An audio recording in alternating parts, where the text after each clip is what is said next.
Их тийм ядмаг нэг шилний цаанаас чихэр долоолгосон судалгаа тооцоос өөр судалгаанууд байхгүй. Асуудлаа өргөн үнцхээр харж том зургаар нь шийдье гэж бодоогүй ийм хуулийн төсөл орж иж гэж харж байгаа.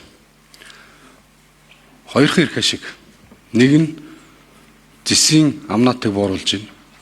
Тэр дундаа Монголыг одоо өнөөдөр хүртэл авч явсан Эрдэнэттэй холбоотой Эрдэнэтийг хэвээрнүүлдэггээд босод одоо тэр шинэ төслүүд гэдэг юм уу явуулах гэж байгаа одоо юу гэдэг манай зарим гишүүдийн хардаад байгаа ойдлоготой холбоотой, онтротой холбоотой эднэрт зориулсан хуулийн төсөл орж иж гэж харж байгаа нэг.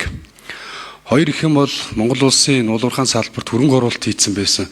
Төрийн салбарын хэллээ шүү 120 орчим аж ахуй нэгжүүдийн өнөөдрийн хийсэн байгаа хөрөнгө оруулалтыг бүрэн шийдэж чадахгүй байж чихэр долоолгож байгаа байдлаар дараагийн хувийн хвшлийнхэн маань ороод ирээ.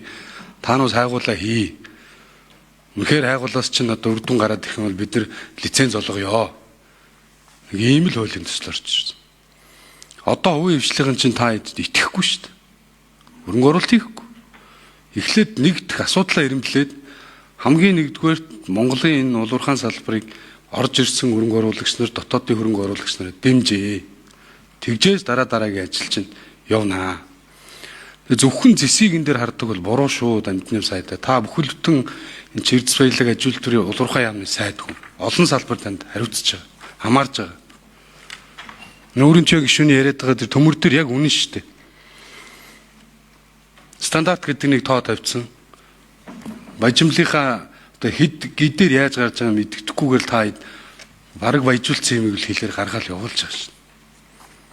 Тэ энийгээ сайжруулад орж ирэх ёстой шин хуулийн төсөл чинь. Алт Жон Цэс газрын дорх бүх баялагын ашиг тултмлын тухай хуульд ч хамааралтай шин. Зөвхөн нэгийг салгаж оруулж ирж байгаад асуудлыг юм ядвагнаар шийднэ гэвэл одоо эдийн засгийн байнгын орооны одоо мэрэгжлийн хурлын гишүүн сууж байгаа гэж харж байгаа. Мэргэжлийн байнгын ороо байгаа. Тэгээ хуулийн төслийг л дэмжихгүй байх дамжны сайдаа. За их хурлын гишүүдийн өргөн барьж байгаа хуулийн төслүүд бас байгаа. Энийг та үнэхээр сэтгэлтэй санаачлахтай бол төрүүлж аваад уншаад санаачилсан гишүүдтэй нь уулзаад энэ хуулийн дээр давхар таны яг ярьж байгаа энэ асуудлыг чинь шийдье. Таны ярьж байгаа энэ асуудал чинь ингээ ороод ирэх юм байна. Нэгдсэн одоо ашигт малтмлын энэ тухай хууль чинь бол нийтлэг энэ салбарт бүтэн үйлчилж байгаа болохоор хамтд нь аваа авчиг гэдэг манлайллыг манай засгийн газар үзүүлэхгүй байна. Дамжны сайд бол дөрөв ингээд бүтэн одоо олон гишүүдийн асуултанд хариулаа сууж байна. Ажил хийх гээд байгаа нэг юм чин сэтгэл үнэртэй байна. Тэгээ цаана одоо ерөнхий сайд нь л ажлыг хийхгүй л байгаа юм байна л та. Гэхдээ засгийн шийдэхгүй. Ерөнхий сайд одоо энэ салбарын сайд нараа дарамтлаад байт юм уу? Үнэн асуудлаа оруулж ирээд ингээ ажил явуулах гэхээр дамжны сайд би айж ийн гэж штэ. Намайг шоронд явуулах гэдэг нэг ч төр. Энэ асуудлыг чи би шийдчих юм хүндрэх гээд байна гэд. Тэг ингэж болохгүй штэ. Бүгд бүтэн кабинетийн засгийн олон их хурлын гишүүдийн дэмжлэг аваад ерөнхий сайд энэ гүйцэтгэх засаг л удирдах байгаа хүн. Салбарын сайдын зөв болгох гээд асуудлыг шийдэх гээд хуулийн төсөл оруулж ирэхэд тэрийг дэмждэг. Тэгээд тодорхой эдийн засгийг хилчгээр том төслүүдэд явуулчих ихээр сайд нь айгаа сууж. Тэг ийм байж болохгүй шүү дээ.